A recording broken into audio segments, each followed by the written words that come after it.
เทิงปลาเสียเขาน้ำมาปล่อยจำนวนหลายนะครับ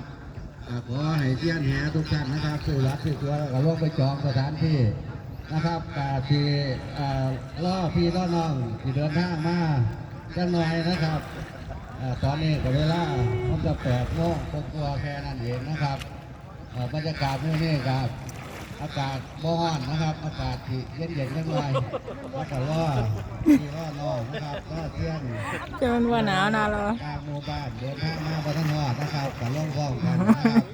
สำหรับผู้ที่จับจองสถานที่นะครับก็คือหาที่ตัวกับลงไปจองสถานที่ได้เลยนะครับ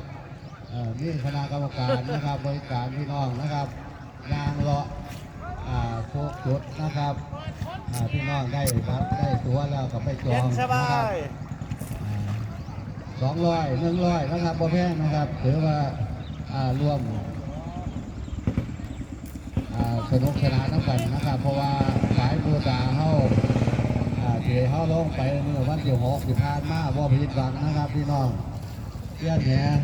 ทุกท่านนะครับได้ปลามาไม้กายกองนะครับปลาก็ปลาอย่างนี้กันนะครับปลานี่ก็หลายกันนะครับปล่อยจำนวนหลายกันนะครับแต่ว่าสำคัญว่าเที่ยงเข้าเตรียมพื้นที่บ่อนะครับเตรียมพื้นที่กับผมมีปัญหานะครับอร่อย